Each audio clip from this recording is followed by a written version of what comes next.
축복합니다. 자, 우리 교회 희망으로 주신 분들, 원래 우리 부르심이 이 부르심이죠. 오늘 그 은혜가 있기를 바랍니다. 열왕기하 15장 3절, 4절, 5절 세 구절 한 목소리로 쭉 다 같이 읽습니다. 열왕기하 15장 3절, 4절, 5절 다 같이 봅니다. 시작. 아사랴가 그의 아버지 아마스의 모든 행위대로 여호와 보시기에 정직히 행하였으나 오직 산당은 제거하지 아니하였으므로 백성이 여전히 그 산당에서 제사를 드리고 분향하였고 여호와께서 왕을 치셨으므로 그가 죽는 날까지 나병 환자가 되어 별궁에 거하고 왕자 요담이 왕궁을 다스리며 그 땅의 백성을 치리하였더라. 아멘. 3절 보면 3절 보면 아버지와 같이 정직하게 행했다. 칭찬이죠. 그 다음에 4절 보니까 산당은 제거하지 않았다. 약간 아쉬워요. 아쉽다. 칭찬 그리고 약간 아쉬워. 그 다음에 5절 보니까 여호와께서 왕을 치셨다. 나병 환자가 되고 별궁에 거했다. 또 불쌍하죠. 짜고 달고 시고 그러나요? 오늘 아사랴 우시야 왕인데 그 이유가 뭐였느냐? 이 날짜를 계수해 보면은요, 52년 동안의 왕위를 지킵니다. 다윗이 40년, 솔로몬이 40년, 50년 넘은 건 굉장한 거죠. 50년 동안 52년 가운데 24년을 딱 절반이에요. 절반 좀 되죠. 절반을 별궁에서 나병 환자로 지내다 죽어요. 그러니까 이유가 뭐냐? 교만 때문이다. 오늘 결론입니다. 그래서 우리가 이 마지막 때를 생각해야 돼. 우시야는 대단한 왕입니다. 본문을 계속 살펴볼 텐데 우시야는 엄청난 왕이에요. 그런데 그 끝이 참 비참합니다. 끝이 좋지 않아요. 그래서 끝이 좋으려면 겸손하라. 교만하면 끝난다. 아무리 훌륭해도 끝난다. 오늘 그게 메시지입니다. 그래서 우시야는 우리에게 메시지를 남겼어요. 끝이 좋으려면 겸손해야 된다. 이 메시지를 성경에 박아놓은 사람이에요. 오늘 우시야 보면서 그 나머지 이제 후반에 나와 있는 왕들은 그저 그렇고 그런 왕들이에요. 한번 정리하면 되는 거고 오늘 우시야 중심으로 말씀을 보시길 바랍니다. 자, 오늘 본문에서 10대 왕 우시야인데 8대 왕 요아스부터 할아버지 때부터 시작이 되고 이 스토리가 연결이 됩니다. 여러분 정리를 해보면 이세벨이죠. 이세벨 딸 아달랴가 그 나쁜 할머니가 자기 아들이 죽으니까 손자를 다 죽이고 지가 왕이 돼버렸어요. 이런 할머니, 기가 막힌 할머니가 있잖아요. 이세벨보다 더한 거예요. 그때 그 한 살짜리 왕자 중에 애를 갖다가 고모부와 같이 숨겨요. 근데 어디다 숨기느냐? 고모부가 이제 대제사장이니까 성전에서 멀리 숨겨요. 6년 동안 숨깁니다. 그리고 7살 됐을 때 7년째 된 날 그가 진짜 왕이다 하고 선언하면서 그 아달랴 할머니를 죽이죠. 그리고 이게 여호야다 반정 해갖고 자기가 반정했으니까 왕 될 수 있지만 왕이 되지 않죠. 그리고 이 요아스 7살짜리를 8대 왕으로 세웁니다. 이게 우시야의 오늘 본문의 왕의 할아버지. 그러니까 이 요아스 할아버지는 40년 동안 통치를 하는데요. 40년 동안 39년 동안 잘했어요. 왜 그러냐면 자기 고모부가 영적 지도자, 보호자로서 정권을 세워준 뒤로 계속 39년 동안 지켜준 거예요. 배경이 됐어요. 누구 찍소리 못하도록 다 힘을 배경을 삼아주고 왕으로 세워준 거예요. 얼마나 감사하죠. 그죠? 근데 자기를 왕으로 세우고 39년 동안 왕위를 지켜주다가 이 보호자가 죽습니다. 죽게 되니까 이제 딱 39년 동안은 잘한 거예요. 근데 마지막 1년을 총 40년 동안 왕위를 지키는 가운데 39년 잘하다가 고모부가 죽자마자 1년 동안 나라를 다 망쳐버려요. 그게 8대 왕 요아스입니다. 지 멋대로 합니다. 40년 통치했다가 1년 잘못해갖고 교만해져갖고 우상숭배에 빠져가지고 자기 신복들에게 살해를 당해요. 그 1년 사이에 비참하죠. 출생도 비참했지만 이렇게까지 은혜를 줬는데 1년 동안 다 망쳐서 자기 신복들에게 살해를 당합니다. 그게 이제 요아스예요. 교만했다. 결국 교만해서 우상숭배에 빠졌다. 이제 이렇게 얘기를 합니다. 자, 그 다음에 이제 아버지 되는 아마샤인데 그 다음 왕이죠. 요아스가 죽고 나서 9대 왕이 아마샤인데 처음 이 사람도 초반에는 말씀대로 잘 순종했습니다. 요아스도 그렇고 아마샤도 그렇고 이 집안 사람들은 초반에는 되게 잘해요. 하나님 앞에 잘하고 또 대통령으로서도 잘하고 그다음 마지막에 망한 케이스입니다. 처음에는 잘하다가 언제부터냐? 힘이 생기니까. 요아스는 자기 배경에 힘의 전부가 되는 고모부가 사라지니까 내임 발휘했던 거고, 이 아마샤는 자기 아버지를 죽인 신하들이 자기를 왕으로 세웠잖아요. 비슷해. 자기 아버지를 죽인 신복들이 자기를 왕으로 세운 거예요. 그러니까 기다려가자 내가 힘이 생기니까 아버지를 죽인 신하들을 다 죽인 거예요. 복수의 연산군처럼 복수의 칼을 갈고, 이것도 분이 사그러지지 않으니까 에돔을 쳐가지고 에돔 족속의 10,000명을 죽입니다. 학살. 이건 뭐 전쟁이 아니라 학살이에요. 10,000명을 죽이는 거. 그 다음에 일반 사람들을 10,000명을 또 끌고 가서 낭떠러지에서 다 떨어뜨려 죽여요. 그러니까 얼마나 폭군이고 살인적인 힘이 있었는지 아시겠죠.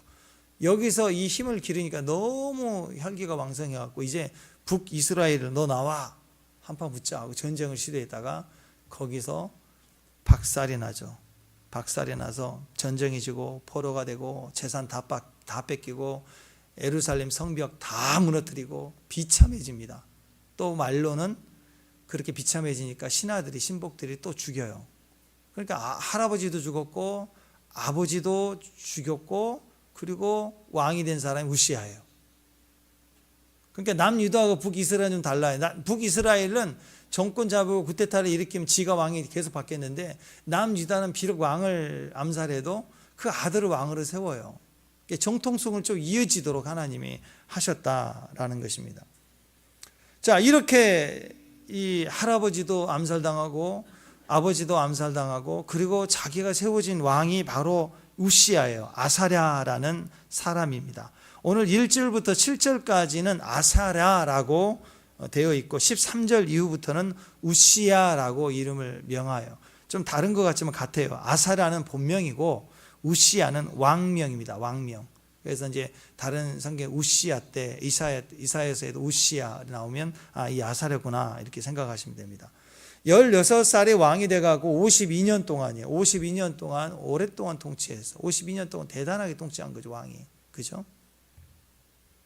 자, 우시야 그러면 딱 생각이 어떻게 해야 되냐면 우리 조선시대의 세종대왕 생각하면 돼요. 세종대왕 그러면 어떤 느낌인지 아시겠죠? 그런 왕입니다. 위대한 왕이에요. 잘 나갔어요. 근데 오늘 본문을 읽으면서 약간 좀 뜨끔해요. 이렇게 세종대왕 같은 분을 오늘 열왕기하에서는 간단하게 몇 마리 기록하고 끝내요. 아주 냉정하기까지 일부러 그런 것처럼. 자, 한번 생각해 보세요. 우리나라의 세종대왕을 설명하는데 세종대왕 그러면 한글 창제부터 시작해갖고 엄청난 일을 많이 했잖아요. 과학, 기술, 농업 다 했잖아요. 근데 세종대왕 묘비에 한번 가봤어요. 세종대왕 묘비에 가서 딱 봤더니 그는 많은 일을 했지만 당뇨병에 걸려서 눈앞도 보지 못하고 빌빌거리다가 시간 나면 한강에 가서 나룻배 타고 낚시하다가 죽었음. 이렇게 묘비가 있다 그러면 우리가 딱 볼 때 좀 이상하죠? 아니 세종대왕님을 이렇게 썼다 그러면 우리 느낌이 딱 이건 뭐야 의도적인데? 혹시 이거 일본 사람이 제작한 거 아니야? 그런 생각 들지 않겠어요? 그죠? 감정이 있든 없든 왕의 업적은 잘 기록해 놔야 되는데 그 위대한 왕이에요. 분명히 위대한 왕인데 싹 지워버리고 단뇨병 걸려가지고 한강에서 낚시하다가 죽었음. 이렇게 놨다면 이건 좀 이상하지 않나요? 이런 느낌이에요. 우시야에 대한 설명이 너무 간단해요. 자, 오늘 본문 읽어봅시다. 이 왕이 보통 왕이 아닌데 다시 3절 4절 5절 읽어봅니다. 시작. 아사랴가 그의 아버지 아사마의 모든 행위대로 여호와 보시기에 정직히 행하였으나 오직 산당을 제거하지 아니하였으므로 백성이 여전히 그 산당에서 제사를 드리고 분향하였고, 별거 아니죠. 약간 아쉽지만 그 다음에 문제예요. 여호와께서 왕을 치셨으므로 그가 죽는 날까지 나병 환자가 되어 별궁에 거하고 왕자 요담이 왕궁을 다스리며 그의 땅의 백성을 치리하였다. 정직했어요. 근데 약간 부족함이 좀 있었는데 산당을 제거하지 않은 거예요. 그래서 너무 아쉬워요. 근데 이 부분은 그냥 평범하단 말이에요. 근데 가사 그 다음 구절이 뜬금없이 여호와께서 치셨다. 왜 치셨는지 설명도 없이 그냥 죽는 날까지 바로 나병 환자가 돼서 별궁에 처하다가 죽었다. 죽었는데 나병 환자예요.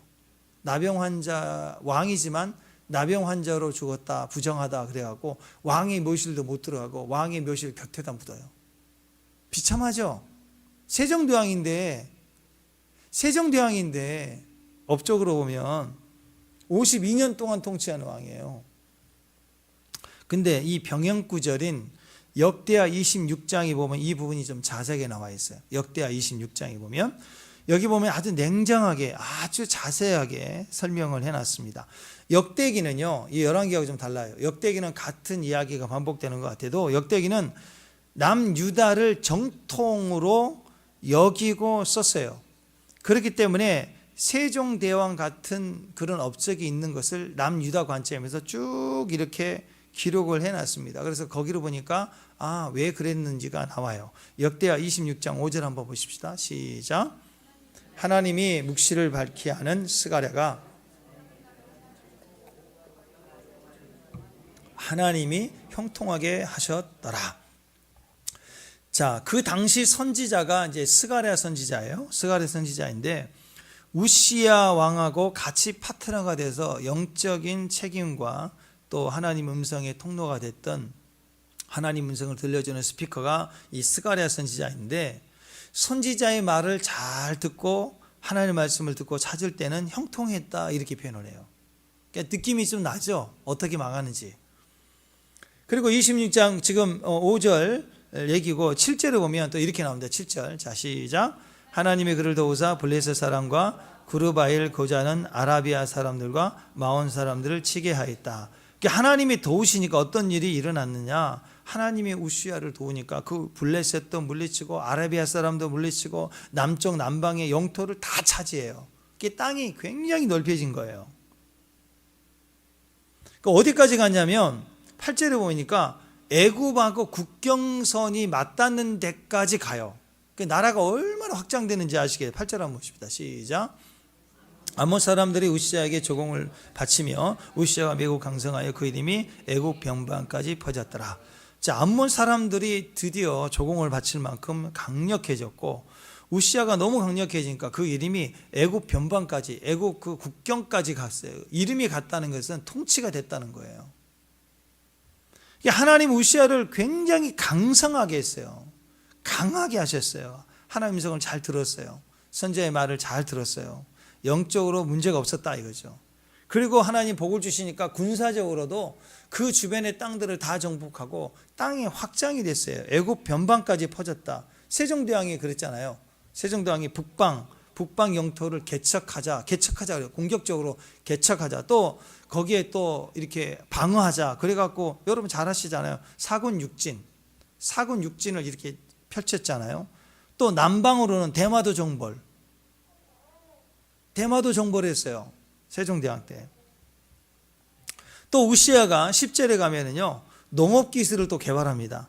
광야의 망대를 세우고 물 웅덩이를 파고 고온의 가축을 많이 기르고 좋은 밭에 농부와 포도원을 다스리는 자를 두어서 농사를 했다 이렇게 나와요. 그래서 세종대왕도 그랬죠. 농사직설 그런 책도 짓고 또 농업 발전에서 물을 대고 하는 일을 다 했잖아요.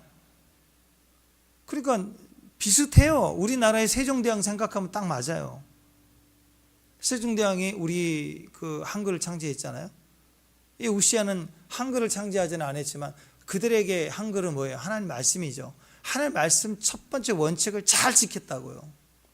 창제하는 것처럼. 그러니까 비슷하게 가요. 또 15절에 보면은 우시야가 무기를 많이 고안했대요. 무기를. 새로운 무기를 만들어서 망대와 성곽에게 두고 화살과 큰 돌을 날아가게 하는 그런 도구, 기구를 만들어 무기를 만들어서 성벽 위에다 두었다라는 거예요. 과학적으로. 대단하죠. 세종대왕도 그랬죠. 그때 신기전, 그 당시에 신기전이라 그래가지고 그 화살이나 이런 미사일처럼 나가는 로켓 비행기를 만들어가지고 막 한꺼번에 팍팍팍 쐈잖아. 영화에도 나왔던 것 같아. 신기전. 세종대왕이 벌써 로켓포를 만들었다고. 로켓포를 그 당시에. 그러니까 우시야 그러면 딱 우리나라의 세종대왕 생각하면 아주 정확한 이미지예요. 하나님이 도우셔서 지혜와 능력을 주는데 다방면의 모든 것을 골고루 다 성취하고 일어나고 백성들을 잘 다스리고 나라가 강력해지고 확장되고 힘을 가진 강력한 왕이었다. 너무너무 합당합니다. 여기에는 놀라운 하나님의 도우심이 있었다. 그래서 한마디로 잘 나갔다. 잘 나갔다. 52년 동안 아주 잘 나갔다. 52년 산 게 아니고 52년 동안 왕위를 했다니까요. 잘 나갔다. 근데 역대하 26장 16절에 가면 갑자기 이제 배경이 바뀌어집니다. 16절 딱 보면, 자, 읽어보십시다. 시작. 강성하여짐에 그 마음이 교만하여 악을 행하여 그의 하나님 여호와께서 범죄하되 곧 여호와의 성전에 들어가서 향단에 분향하려 한지라. 자, 여기서 그가 강성하여짐에, 이 말은 지금까지 얘기했던 모든 것을 다 총괄합니다. 군사적으로 끝장 다 받고 농업기술 개발, 무기 개발 다 끝냈고 과학, 수학, 물리, 또 음악 다 모든 것을 다 누렸어요. 예. 딱 왕이 52년 중에 절반 가까이를. 그러니까 이대로 쭉 갔으면 어땠을까요? 오히려 다윗의 왕조 때보다 더 강력한 화려한 왕위가 될 수도 있었습니다. 근데 딱 절반이에요. 딱 절반까지 갔어요. 이렇게 승승장구하니까 자기 앞에 배는 게 없어요. 아무것도 안 배요. 다 누렸어요. 딱 한 가지 걸리죠. 스가랴가 걸리는. 하나님이 걸리는 거예요. 그거 외에는 다 마음대로 할 수 있어요, 이제. 그러니까 뭘 건드려요? 하나님의 시간, 하나님의 처소, 하나님의 방법을 건들기 시작해요. 왜? 그거 하나 남았어요. 그거 하나. 동산의 모든 걸 다 먹고 누리고 나누라. 딱 하나. 그게 이제 불만적인 거예요. 그게 이제 드디어 보여요. 그걸 건들기 시작하는 거예요, 이제. 마음이 교만했다라고 얘기를 합니다. 그래서 성전에 들어갑니다. 그래서 제사장이 분향하는 그 분향을 내가 하겠다. 왜? 왕이니까 못하는 게 뭐 있어요? 다 하겠다는 거예요. 그러니까 이 사람이 왜 나병이 걸렸는지 알겠죠. 승승장구 하면 안 되는 거 없어요. 다 잘 돼요. 그러니까 이것까지도 돼 라고 생각한 거예요. 왕이면 왕으로서의 선이 있죠. 그죠? 근데 그 선을 누가 넘으면 왕이 가만히 되겠어요? 똑같은 거예요. 그런데 왕이지만 제사장만큼은, 하나님의 선만큼은 나설 수가 없어요. 지켜야 됐다고. 근데 그 선을 넘기 시작합니다. 그래서 분향하는 짓을 하죠. 야, 제사장만 분향하냐? 내가 왕인데 나는 분향 못하냐?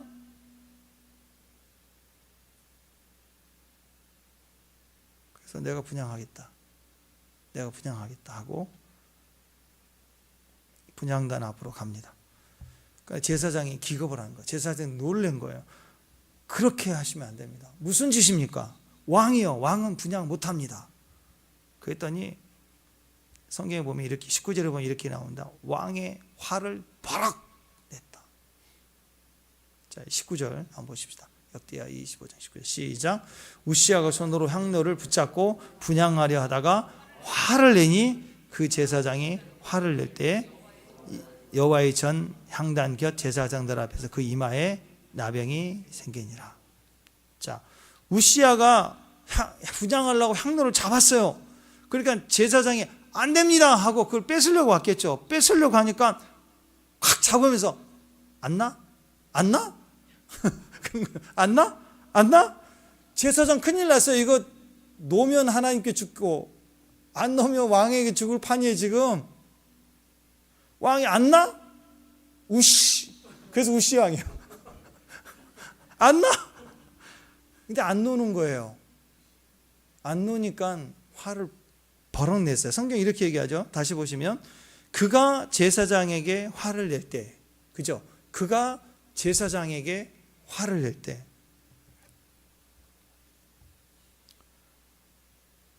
나가 왕이여, 나가 왕이여, 시방 너가 나를 막냐? 화를 버럭 낼 때 여호와께서 치셨다.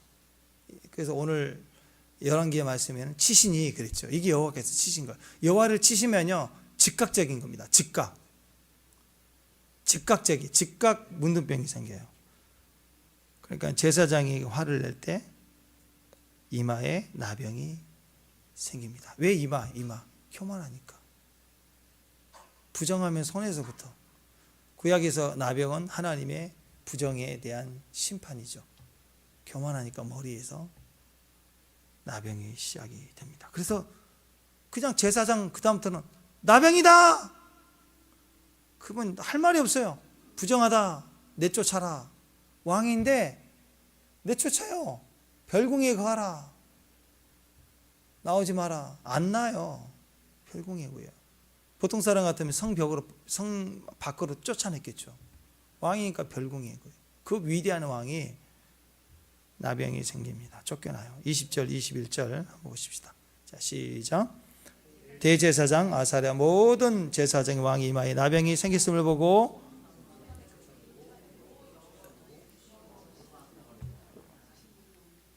우시야 왕이 죽는 날까지 나병 환자가 되었고 나병 환자가 되매 여호와의 전이 끊어져 별궁에 살았으므로 그의 아들 요담이 왕궁을 관리하며 백성들을 다스렸더라. 쫓겨났어요. 왕은 왕인데 별궁에 갇힌 왕. 왕은 왕인데 별궁에 갇힌 왕. 그러니까 왕은 왕인데 통치를 못해요. 그래서 그 아들 요담이 왕이 되는데 24년 동안이에요. 우시야가 통치 52년 가운데 24년은 나병으로 있다가 비참하게 죽고 죽은 이후에도 시신도 왕의 묘실에 들어가지 못하고 그 옆에다가 장사를 지냅니다. 비참하고 안타깝죠. 왜 이렇게 돼버렸을까? 우시야 왕은 선한 왕입니다. 위대한 왕입니다. 훌륭했어요. 근데 막판에 교만해서 자기가 분양하려고 그러다가 나병 걸리고 모든 것이 다 망했다. 그러니까 아무리 교만해도 뭐 노력한다고 되는 건 아니겠지만 하나님 건들면 안 돼요. 아무리 교만해. 자, 그러니까 이 집안은 가만히 정리를 해보면 할아버지 때부터 8대 왕 할아버지 요아스도 39년 잘하다가 1년 못해서 망치고 자기 형 아버지 아마샤도 에돔을 대학살하고 승리하고 막 좋아가지고 괜히 가만히 있는 북이스라엘에게 한 판이 걸자 그래가지고 갔다가 망하고 자기 부하에게 살해당하고 이게 다 교만이죠. 그 배경은 상처이고요. 그 다음에 우시야 자기 자신도 마찬가지예요. 승승장구하다가 대단한 왕이었어요. 근데 제사장만 드리는 분향을 자기가 하겠다고 막 그러다가 선 넘어서 망했다. 그러니까 할아버지 아버지, 자기 자신까지 3대가 막판에 망했다. 중요한 메시지입니다. 우리도 성공할 수 있지만 성공이 중요한 게 아니죠. 축복받은 사람이 있어요. 훌륭한 사람일 수 있어요. 근데 넘어질 수 있어요. 그래서 조심해야 돼요. 근데 그게 아주 단순한 데서 넘어지거든. 최후 승리는 뭐예요? 그러니까 최후 승리는 올라갈수록 엎드려야 돼요. 올라갈수록 엎드릴 수 있어야 돼요. 엎드린 것만큼 강력한 게 없습니다. 왜냐하면 그 다음은 하나님이 하시거든요. 엎드리면 하나님이 하시는 거예요. 그러니까 엎드리는 게 정말 힘들잖아요. 그러면 적어도 그냥 풀이 죽어 다니기만 해도 돼요. 풀이 죽어서 다니기만 해도 돼요. 엎드리기가 힘들면. 그러니까 여러분 뭐가 강함입니까? 내가 유명해지고 훌륭해지고 힘이 많고 권력이 많아지고 그게 아니라 진짜 강함은 엎드리는 게 강한 거예요. 사람은요 자꾸 힘이 생기면 뭘 하려고 해요. 자기 죽은 목숨인데 39년 자기를 6년 보호해주고 왕세워주고 39년 지켜줬으면 얼마나 큰 은혜예요. 근데 요시아는 그 39년 내내 불만족했다고. 내가 지금 40이 다 됐는데 나는 내 뜻대로 못하고 나는 맨날 하란 대로 해야 되는 허수아비 왕이냐. 그렇게 보면 또 그렇게 되겠죠. 그렇게 살았던 거예요. 은혜로 보지 못하고 그걸 구속으로 봤다는 거예요. 그러니까 죽자마자 1년 동안 난리를 치는 거예요. 하나님이 또 기회를 줘요. 여호야다의 그 사촌이죠. 여호야다 아들 스가랴가 와가지고 왕 그러면 안 된다 그랬더니 돌로 쳐 죽이잖아. 그러니까 누구도 안 듣는 거 이제. 그래서 망했어요. 자, 사람은 자꾸 힘이 생기면요, 뭘 자꾸 하고 싶어해요. 막 독립하고 싶어해요. 막 간섭받기 싫어하고요. 그래서 부모로부터 독립하는 거 당연하죠. 독립할 땐 독립해야 돼요. 독립해야 되는데 독립도 안 하고 있으면 그건 또 골칫거리거든요. 근데 독립해서는 안 될 때 막 독립하려고 그래. 또 그게 또 골치예요. 때가 안 됐어요. 그때 빨리 독립하고 싶은 거예요. 왜? 간섭받기 싫으니까. 그래서 막 가슴에 응어리가 져 있습니다. 내가 돈을 많이 벌어가지고 이놈의 집 빨리 나가겠다고. 뭐 이놈의 집이야? 이놈이 누구야? 자기 집을 그렇게 얘기해. 아주 막 탈출하겠다. 어떤 분은 그래서 그냥 빨리 시집에 가버려요. 아무나 만나가지고. 좋은 대학 갈 수 있는데 멀리 가는 대학을 찾아서 그냥 서울을 상경해버리고 미국 가버리고 한국 떠나면서 다시 오나 봐라. 그렇게 떠난 분들이 있더라고요. 보니까 가정 안에 상처가 있고 그럴 때 그럴수록 독립의 마음이 커지거든요. 내 멋대로 하고 싶다. 이 제일 위험해져요. 그러면 이거 처리되지 않은 상태에서 움직이는 거.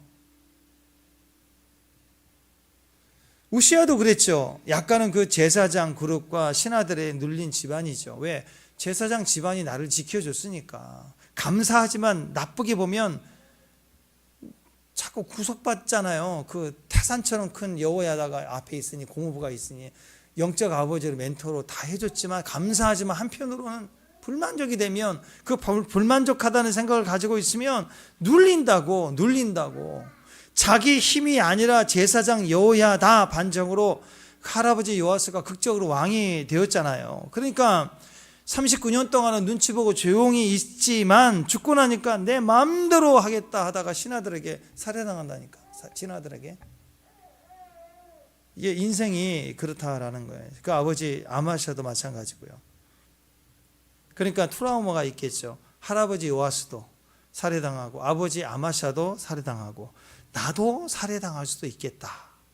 그러니까 어떻게 생각해야 돼? 겸손해야 되는데 이렇게 생각해요. 아버지는 자기 힘이 없었어. 39년 동안 할아버지는 자기 힘이 없었어. 자기 힘으로 발휘하려고 할 때 힘이 딸렸던 거야. 두 번째, 자기 아버지는 힘은 있었지만 더 큰 힘이 아니야. 충분하지 못해서 진 거야. 그러니까 나는 더 센 힘을 가질 거야. 더 강해질 거야. 더 강력한 힘이 돼서 누구도 나를 건드리지 못할 파워를 가질 거야. 이렇게 된 거예요. 이렇게. 그건 메시지거든요. 엎드리라는 메시지인데 더 강력한 힘을 키우겠다고 나오는 거예요. 할아버지도 죽었고 아버지도 죽었고 나도 죽으면 안 되지. 나는 힘만 생겨봐. 요놈들 완전히 짓밟아 버릴 거야. 그러니까 막 더 큰 힘을 추구하고 어느 분야들 다 이겨먹은 거예요. 농사 짓는 것도 이겨먹고 무기 만든 것도 이겨먹고 국경도 쳐나가면서 이겨먹고 다 이겨먹었어요. 다 이겨먹었어. 야망이었던 거예요. 야망. 근데 나중에 보니까 사울왕도 그랬고 그 끝에는 자꾸 하나님 임재를 건든다라는 거예요. 이게 교만에 그치거든요. 그러니까 이게 훌륭하고 똑똑한 게 아니라 그 안에 상처의 반응으로 나온 탁월함이에요. 상처의 반응으로 탁월함이 나오면 기능이 뛰어나고 지식이 많아지고 힘이 많아지면 100% 자기에게 되돌아오는 저주가 됩니다. 왜냐하면 이런 사람들은 항상 임재를 건드려요. 항상 교회를 건드려요.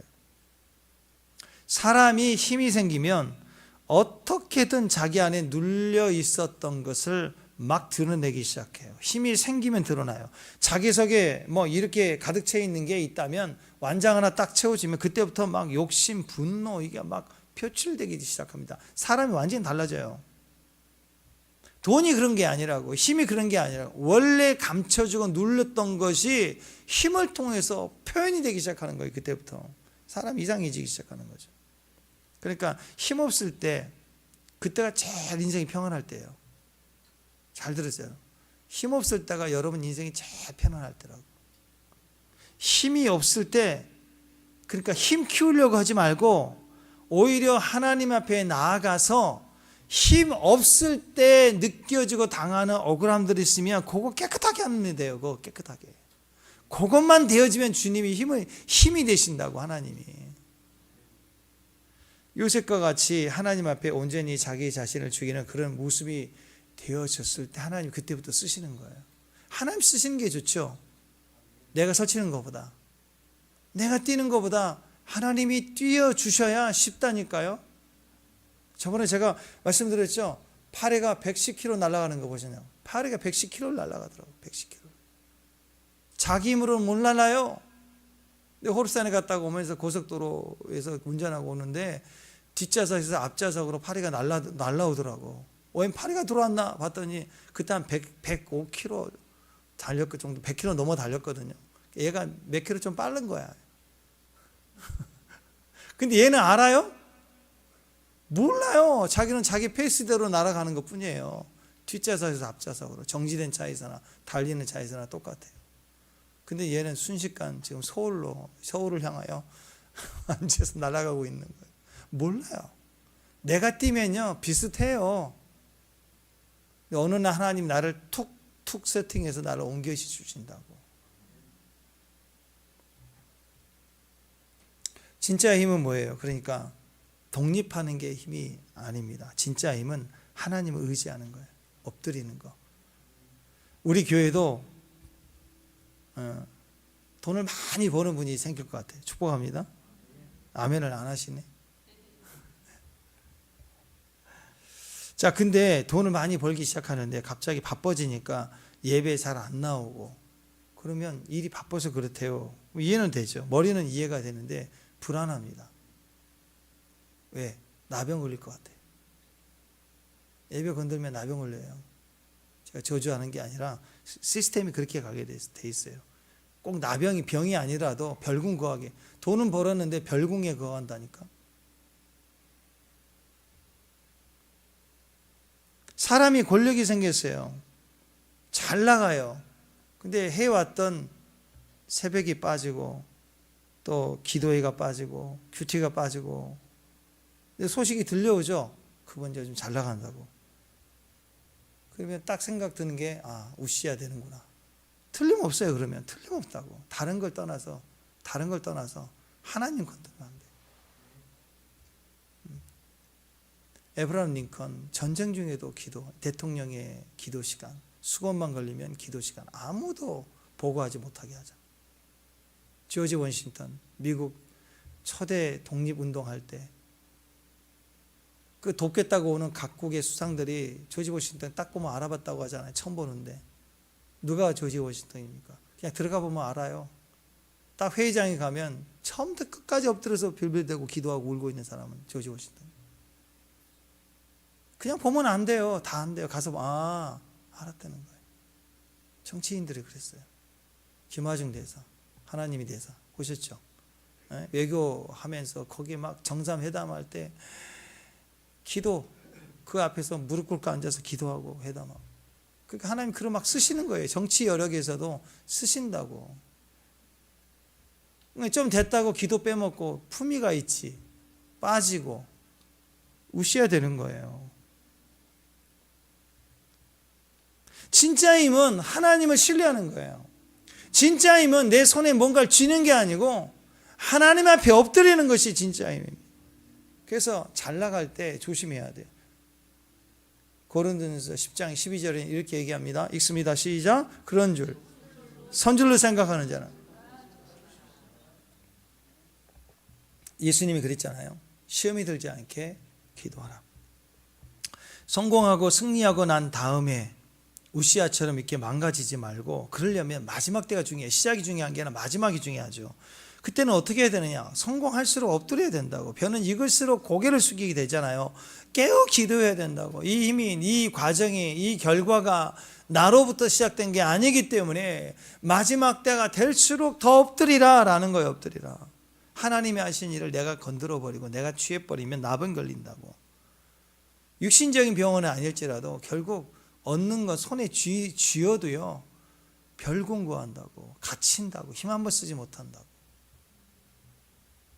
그런 결과가 되고 마는 거예요. 자꾸 교회 건들고. 정치인들 보면 재밌어요. 보세요. 힘 가졌다, 뭐 표가 많이 나왔다. 근데 자꾸 교회 건들고 그런 발언할 때 보세요. 나중에 어떻게 알아? 틀림없어요. 틀림없어요. 비참해진다. 주일 건들고, 교회 건들고, 예배 건들고, 11조 건들고, 새벽 건들고, 구제 선교 건들고, 자꾸 이상한 소리 하고. 그 잊지 말라고. 다른 것 떠나서 아무리 교만해도 돈 좀 생겼다고 목에 막 힘을 세우고 다녀도 그건 귀여운 거예요. 그건 귀여운 거. 그 목을 세우고 다녀보세요. 머리에 부딪히면 부러져요. 엄청 아프거든요. 그냥 귀여운 거예요. 앞에서 깝줄 거는 거는. 근데 예배를 건드려. 교회를 좀 손봐야 된대. 우리는 그런 모습들을 보게 되죠. 그러니까 진짜 강함이 뭐예요? 진짜 강함은 독립이 아닙니다. 내가 아니에요. 주님을 신뢰하는 거예요. 주님을 의지하는 거예요. 엎드리는 거예요. 연합이 되는 거예요. 자, 이사야 65장 3절에 보면 이렇게 얘기합니다. 읽습니다. 시작. 주께서 심지가 견고한 자를 평강하도록 지키시. 이는 그가 주를 신뢰합니다. 심지가 견고한 자들, 믿음의 뿌리가 깊이 박혀있는 사람들, 이 사람들의 특징이 뭐냐면 주님을 신뢰한대요. 주님을 신뢰함이 있대요. 믿음이 견고한 거죠. 믿음이 단단한 거예요. 믿음의 뿌리가 단단히 박혀 있다라는 거예요. 그럼 주님을 의지한다. 여전히 주님을 의지한다. 어떨 때? 승승장구할 때. 그러니까 여러분, 우리가 심재가 견고한지 견고하지 않는지 언제 알 수 있는가? 흔히들 고난이 오면 알 수 있다 생각합니다. 그러니까 하겠다 그러다가 어려움이 오면 다 도망가 버린다. 에이, 심재가 견고하지 않아. 그렇게 생각하거든요. 아니에요.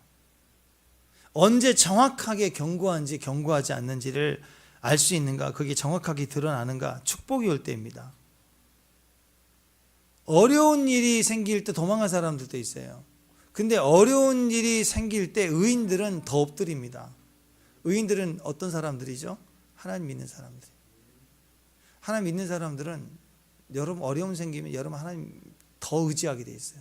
어려운 일 생기면 더 엎드리게 돼 있어요. 이건 의인의 기본이 기본. 축복합니다.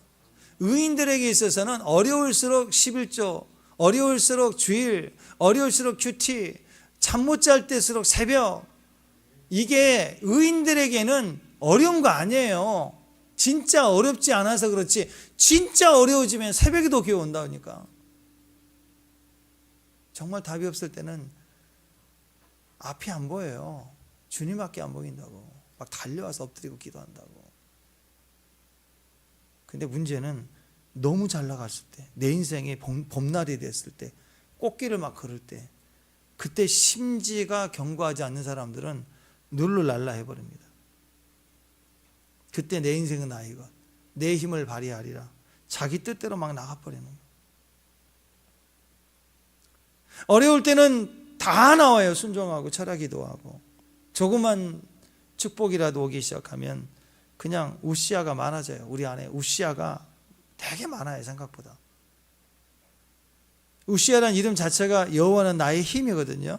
우시아, 여호와는 나의 힘. 그 이름대로 살아야 되는데 힘이, 여호와는 나의 힘이니까 힘을 주시거든요. 힘을 주시면 그때부터 내 인생은 나의 것, 독립하겠다, 그러다 망하는 거죠. 저는 최후 승리를 얻을 때까지 마지막 때일수록 끝까지 가는 종들이 되길 바라요. 그러니까 오늘 우시아를 통해서 우리가 메시지를 받는 거예요. 우시아는 좋은 왕이었어요. 열왕기하에서는 선하다 이렇게 표현을 했습니다. 근데 갑자기 하나님 치셔가지고 나병에 걸려서 별궁에 거하더라. 이렇게 가는 이유가 뭐냐? 교만이었다는 거죠. 한 줄 짧게 언급했는데요. 이스라엘은 다 알고 있잖아요. 이 왕을 다 알고 있잖아요. 그러니까 야 그만해. 열왕기하에서는 그냥 한 줄만 써. 그냥 넘어가자. 간단하게 넘어가시는 거예요. 언급하기 싫으셔가지고. 역대기에 와서는요. 역대기는요. 바벨론 포로로 돌아와가지고 그때 쓴 거예요. 그때 정리를 한 거라고. 그러니까 정확하게 역사적인 교훈이 필요하죠. 우시아 왕이 어떤 일을 해서 어떻게 멸망했는가 역사적으로 자세히 기록을 해놓은 책입니다. 그래서 자세히 나와 있어요. 그러나 열왕기에서는 그대로 써내려갈 때 그냥 넘어가자. 그냥 할 말이 없다. 넘어가자. 그래서 그렇게 한 줄짜리가 되는 거예요. 반면 교사로 삼아라. 우리에게 역대기는 얘기를 하고 있습니다. 기억하십시오. 우리도 마찬가지입니다. 우리는 엎드려야 돼요. 교만하면 오래 못 갑니다. 끝까지 못 갑니다. 겸손해야 끝까지 갑니다. 끝까지 갈 수 있는 종들이 돼야 돼요. 우리 안에 내면적으로 조금이라도 잠깐이라도 교만해질 때, 내 안에 교만이 움직일 때 임상적으로 어떤 현상이 나오냐면 자꾸 사람이 말이 많아져요. 교만해지면 이전보다 훨씬 말이 많아집니다.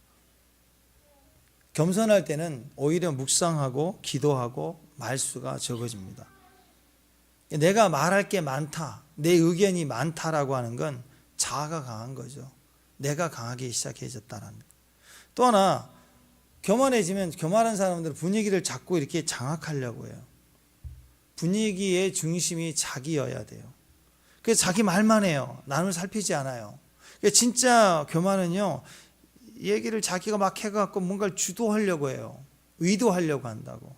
남의 말을 안 들으려고 해요. 주님의 뜻이면 때로는 기다려야 되거든요. 들어줘야 될 때가 있다고요. 그리고 분위기를 맞춰가야 된다고. 근데 식당 같은 데 가서 보면 막 큰 소리 치는 사람, 교육을 못 받은 게 아니라 교만한 거예요. 도덕적이지 않는 게 아니라 교만한 거라고. 우리가 그럴 때 볼 때 저 우시아구나.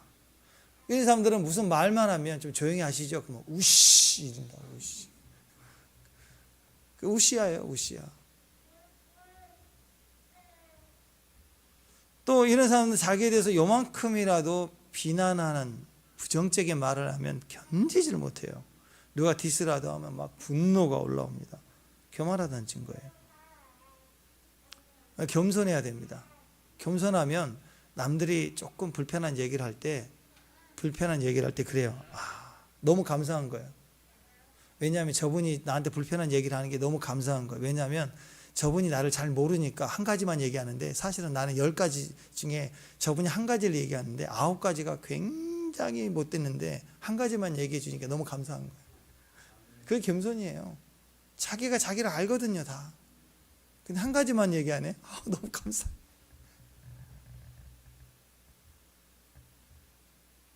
자꾸 자기를 증명하려고 하고 이기려고 하고 변명하려고 하고. 어떤 분은 좀 어려운 상황이 올 때 책망이 갈 때가 있죠. 직장에서든 어디든. 근데 어떤 분은 변명할 수 있지만 받아들이거든요. 주의하겠다 딱 받아들인다. 그럼 끝이에요, 그걸로.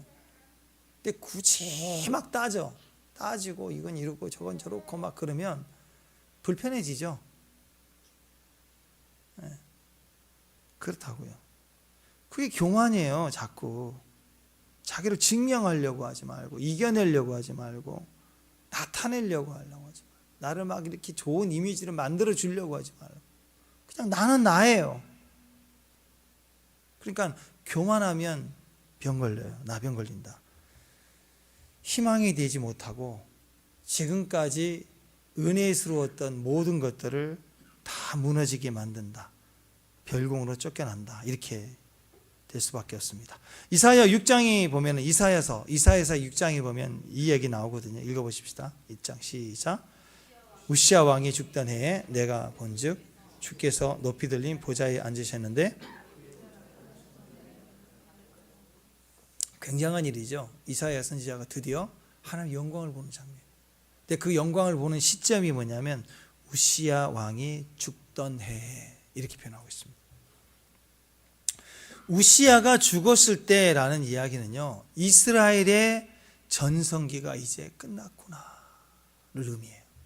이렇게 훌륭한 왕이에요. 세종대왕이 죽었다. 그러면 다음을 기대하기보다는 악인이 죽으면 다음을 이제는 세상에 오겠구나 그러는데, 훌륭한 왕이 죽으면 이제 어떻게 하지 이 나라? 이런 걱정 들지 않겠어요? 지금 그런 분위기예요.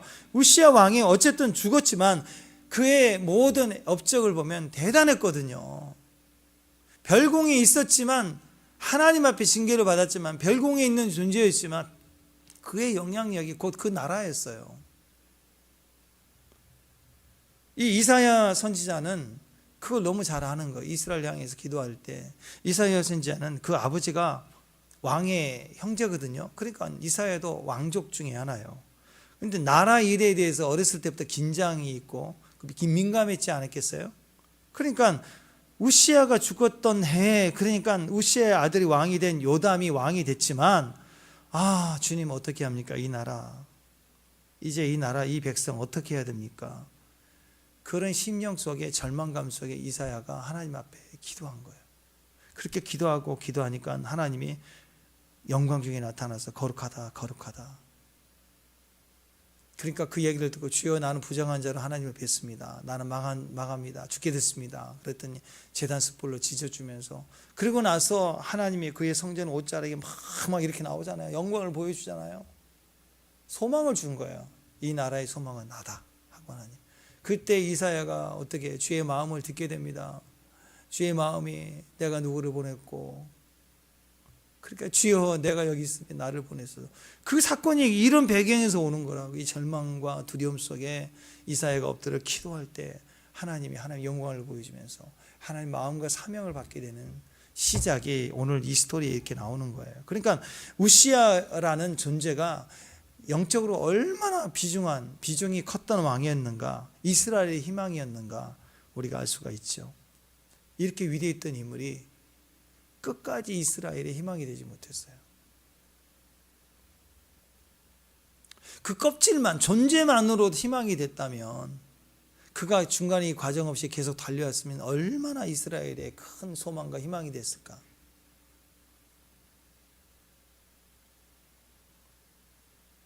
끝까지 희망이 되는 사람, 끝까지 소망이 되는 사람, 이런 사람이었는데 끝까지 가지 못했던 이유가 교만이었고 중간에 넘어지게 되었다. 저도 우리 교회를 생각해 보면 우리 가운데 하나님께서 우리 교회에 희망으로 주신 분들이 있더라고요. 혼자만 잘하는 분도 있어요. 근데 우리의 생태계잖아요. 우리 생태계, 크든 작든 뭐 계양산만 하든 뒷동산만 하든 거긴 낙엽도 떨어지고 얘도 떨어지고 새로 난 것도 있고 떨어지고 그래서 우리는 생태계예요. 누구는 신앙이 좋고, 누구는 어려움을 당하고, 누구는 시험을 당하고, 누구는 웃기도 하고, 누구는 말도 못하고 뱅뱅거리고, 또 멀리 갔다가 또 어느 날 또 이렇게 나타나기도 하고, 홍성이 뽀갠다고 나타나고. 이게 생태계라고. 이게 생태계. 근데 이 생태계 속에 누구는 그냥 혼자예요. 또 혼자 잘하고 문제 안 일으키고 잘해요. 근데 5년 전이나 지금이나 10년 전이나 똑같은 사람이 있고, 근데 어떤 사람은 우리 생태계를 살리기 위해서 막 부단히 뛰어요. 목사님 이렇게 하시면 어떨까요? 이렇게 하면 어떨까요? 부단히 막 뛰려고 해. 근데 우리 안에는 이렇게 우시야와 같이 하나님 우리를 불러주신 분이 있다고, 소망으로 희망으로 불러주신 분이 있다고. 제가 어제 운전하고 이렇게 오는데 갑자기 지금까지 생각들은 막 지나가면서 개인적으로 막 너무 고마운 분들이 있더라고요. 진짜 고마운 분들. 그래서 제가 막 너무 감사했어요. 그리고 막 축복이 되더라고요. 그래서 제가 기도했어요. 주여, 끝까지 우리 여기 있는 분들, 희망이 되는 사람들 끝까지 희망이 되게 해주시고, 중간에 멈추지 않게 해주시고, 별궁에 갇히지 않게 해주시고, 여러분 마음 써주시는 거, 시간 써주시는 거 저 다 기억해요. 다 기억해요. 저도 나이가 드는지 이제 조금 그런 게 올라오는 거예요. 우리 어머니 전화하면 가끔씩 전화하면 꼭 전화해줘서 고맙다. 아니, 전화한 게 고마운 거예요? 전화해준 게 고마운 거냐고. 나이 들면 고마운 거예요. 전화 한 통화도 고마운 거, 냉수 하나도 고마운 거, 물어봐 주는 것도 고마운 거. 아침에 전화했는데 저녁에 한 번 더 전화해주면 그게 이벤트래요. 엄청난 이벤트야. 엄마에게 엄청난 이벤트야. 한 번 더 해주는 사람. 돌아보면 너무 고마운 분들이 많아요, 저한테. 그래서 그분들 생각하면 소망이 돼요. 희망이 돼요. 주여 끝까지 그 희망이 되게 해주세요. 멈추지 않게 해주세요. 소망이 되게 해주세요. 이런 분들이 많아야 교회가 행복해지고 대한민국이 행복해지는 거 아니에요. 그죠? 대한민국 교회가 그런 교회들이 생겨야 대한민국이 행복해지는 거예요. 혼자만 잘하는 거 아닙니다. 혼자 잘하다가 결국 별궁 가고 갇히고 나병 환자가도 그러면 안 되잖아요. 책임감이에요. 무조건 겸손해야 돼요. 겸손하면 본인만이 아니에요. 전체를 살려내요. 희망이 된다고. 존재감이 전체의 소망이라고. 근데 교만하면 본인만 끝나는 게 아니라 생태계 다 죽어요. 다 죽어.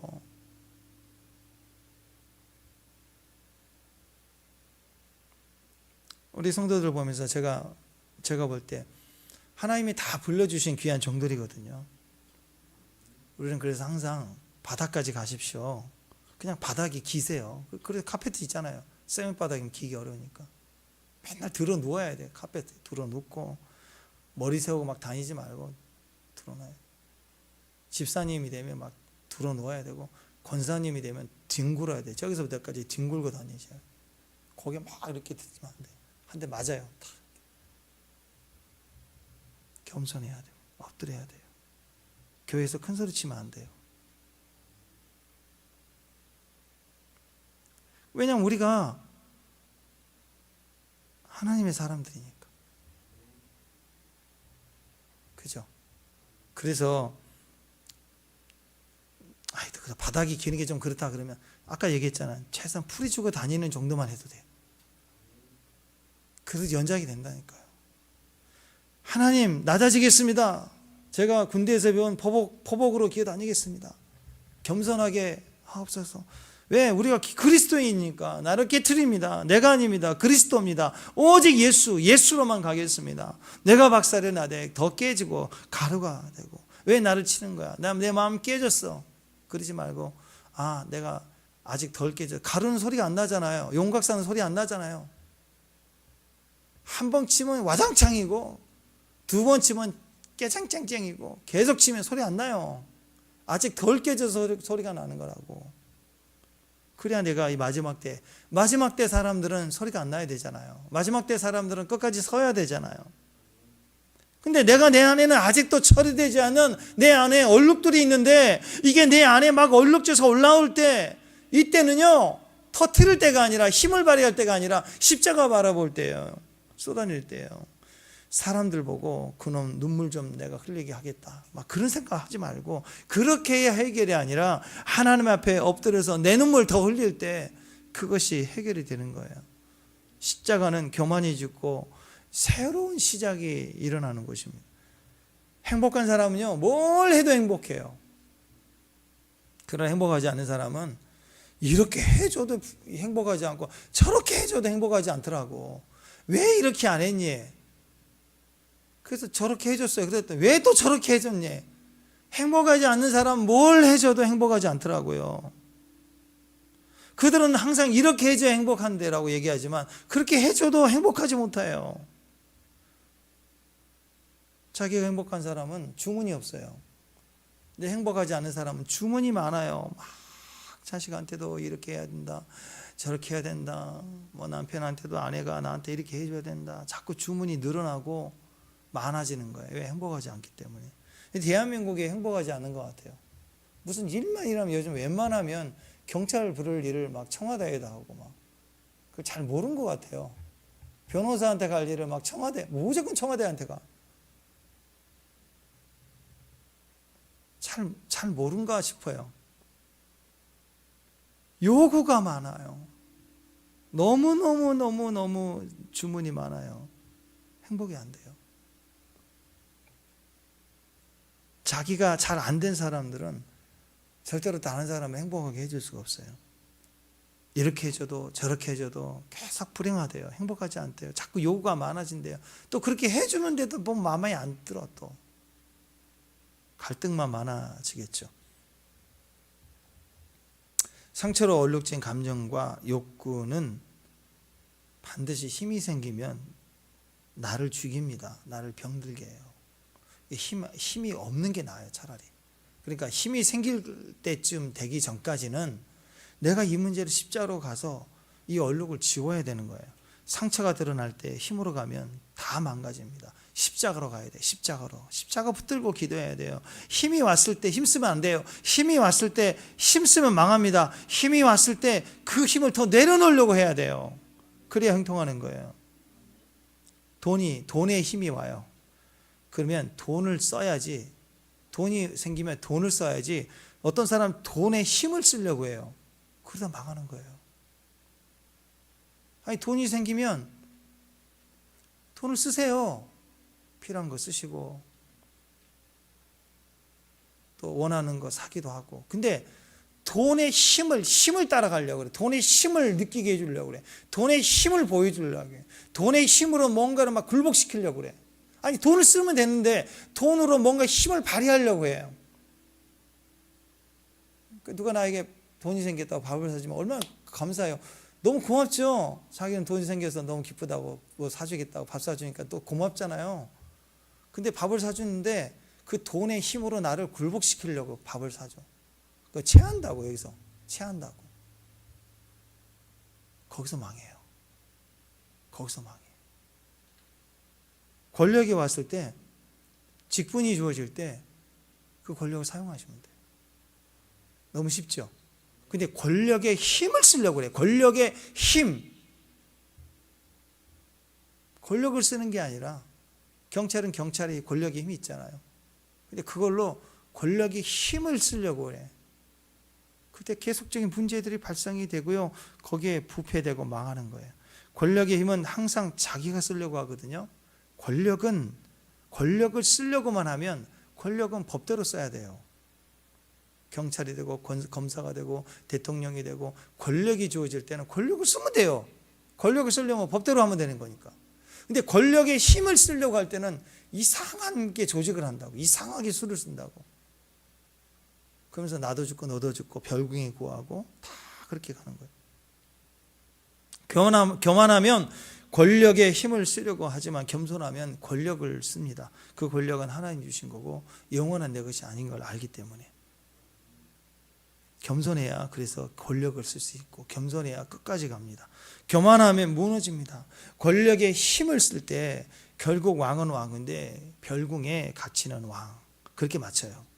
아무리 위대하고 훌륭해도 한 줄짜리로만 정리되고 마는 것이에요. 죽어도 시신도 묘실 앞에 들어가지 못하고 왕묘 곁에 별궁 인생으로 마감이 되는 것입니다. 여러분 끝까지 가는 최후의 승리자 되시길 바랍니다. 가정에 있든 교회든 소망이 되는 사람 되세요. 그리고 이미 소망이 됐어요. 여러분 보면 얼마나 반가워요. 근데 그게 끝까지 가야죠. 네. 그럼 믿음의 종들 되시기를 바랍니다. 자, 다 같이 일어나서서 우리 주의 손에 나의 손을 포개고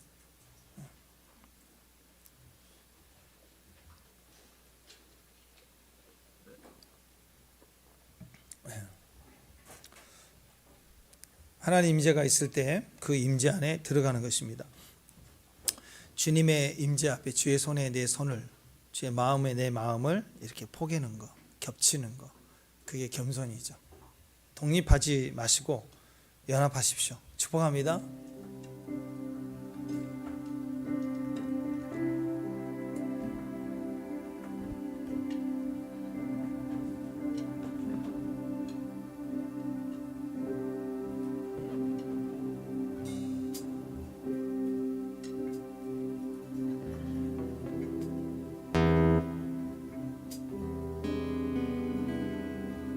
지코드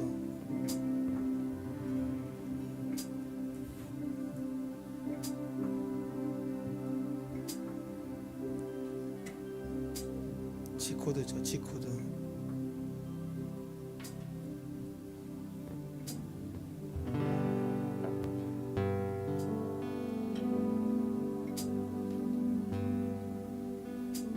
주보열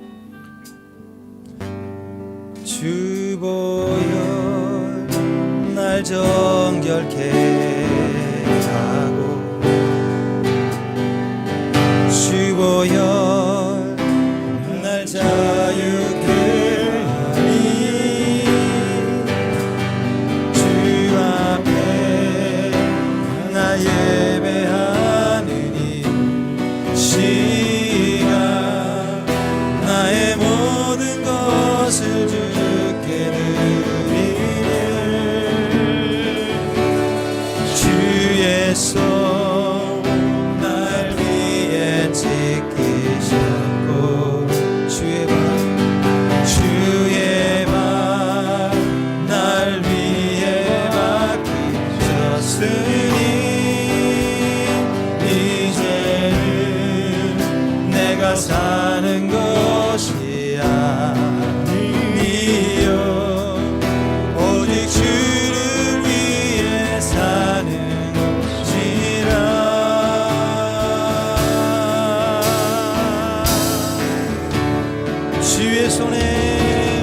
주의 손에 나의 손을 포개고 또 주의 발에 나의 발을 포개요 나 주와 함께 죽고 또 주와 함께 살리라 영원토록 주 위에 살리라 주의 손에 나의 손을 포개고 주의 발에 나의 발을 포개요 나 주와 함께 죽고 또 주와 함께 살리라 영원토록 주 위에 살리라 주 위에 살리라 주 보혈 날 정결케 하고 주 보혈 날 자유케 하니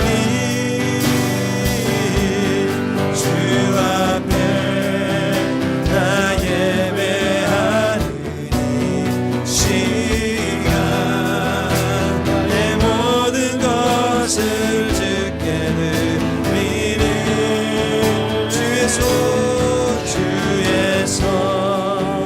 날 위에 지키셨고 주의 발 날 위에 맡기셨으니 이제는 내가 사는 것이 아니요 오직 주를 위하는 것이다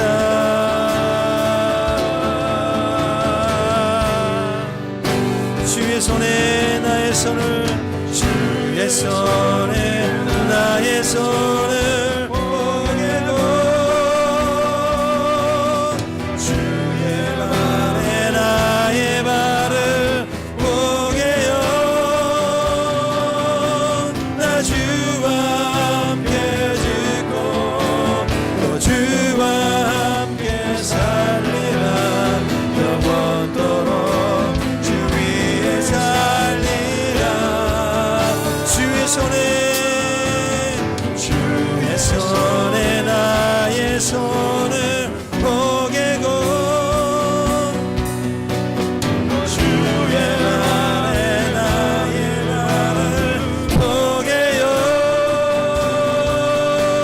나 주와 함께 죽고 또 주와 함께 살리라 영원토록 주 위에 살리라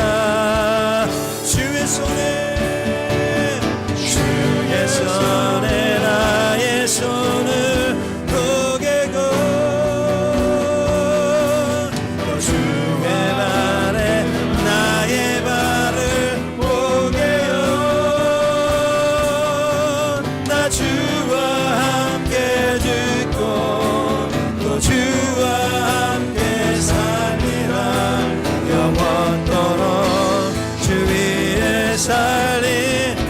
번 더 주의 손에 나의 손을 포개고 또 주의 발에 나의 발을 포개요. 나 주와 함께 죽고 또 주와 함께 살리라. 영원토록 주 위에 살리라. 주 위에 살리라.